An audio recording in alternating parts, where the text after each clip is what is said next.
Have you ever been let go or laid off from a job?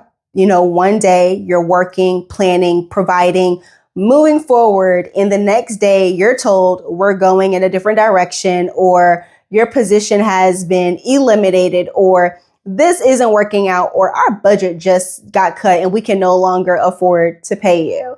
And just like that, provision disappears, routine disappears, your stability disappears, and sometimes your identity often disappears with it. Well, today I want to briefly talk about what it really means to trust God after you've been let go or laid off, when finances feel uncertain, when your confidence takes a hit, and when the world already feels unstable without you really losing your sense of ground. Our work isn't just about what we do. It becomes how we measure our value, our contribution, our worth. And so when a job ends, whether abruptly or not, it doesn't just impact your income. It impacts your nervous system, right? It can trigger anxiety, shame, grief, anger, and even depression, which is common. And if that has happened to you, it's okay. You're not alone, because it has happened to many other people as well. But being laid off or let go is just an event. It is not an identity, nor is it your identity. So please know this and settle that in your spirit. Scripture reminds us in Psalms 37, I have been young and now I'm old, yet I have not seen the righteous forsaken, nor his children begging bread. And that verse does not dismiss hardship. It is actually telling us what God's track record is. And so your provision may have shifted, but your provider, Jehovah Jireh, has not. And the Bible is full of people who experienced sudden loss before they experienced redirection and provision. Joseph lost his position, his freedom, and his reputation all before God elevated him into purpose. Elijah, he experienced lack during famine, but God sustained him by unconventional ways. Even Jesus experienced a season when and where he had nowhere to really lay his head. So having a loss does not mean you have been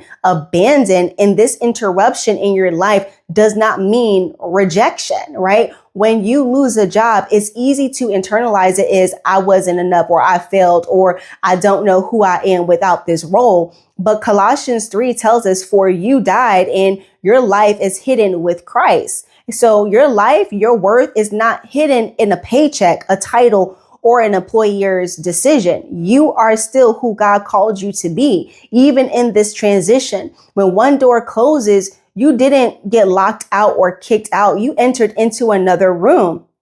Think about it like this, right? When you walk out of your bedroom, you might step into the bathroom or a hallway. That's just another room in the same house. But when you walk out of a building you used to work in, when that door closes behind you and you're standing outside, you're not homeless, you're not stuck, you're just outside, right? And once you're outside, you begin to realize that there are countless buildings with countless doors all around you, doors you couldn't see while you were still inside the old building.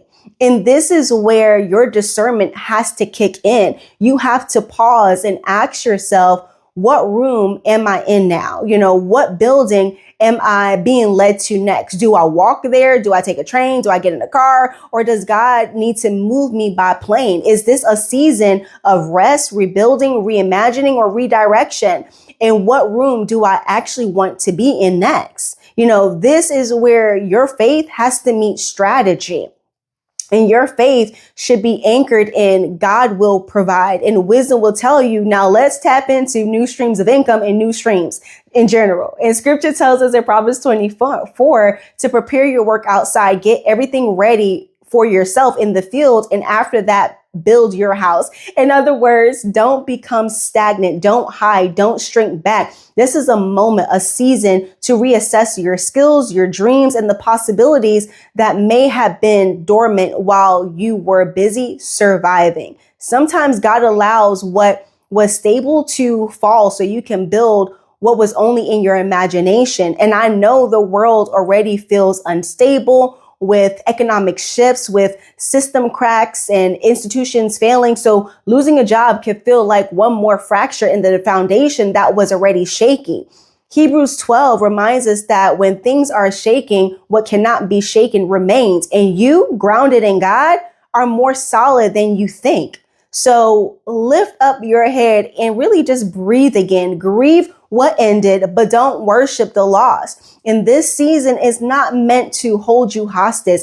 It's meant to stretch you, refine you, and reposition you. Isaiah 43 says, behold, I am doing a new thing. Right now it springs forth. Do you not perceive it? Perceive it. You may not have chosen this ending, but now you get to choose how you respond to the next chapter of your life. And with God, the next chapter can carry growth, provision, influence, and purpose, and that you didn't even see coming, right? So don't count yourself out. Don't let one closed door rewrite your worth, and don't let it underestimate what God can build in and through you from here on out. Know that you are not behind, even though it might feel like you are, but know that you're not forgotten. You're being led by God. And when you figure out what room you're in and where God is calling you next, don't just survive there. Dominate. Okay? Dominate. I love you. And I want you to know that this is all about faith, leadership, and growth. And I'll be honored to continue to walk with you as you grow. So until next time, keep trusting God and keep growing in Him.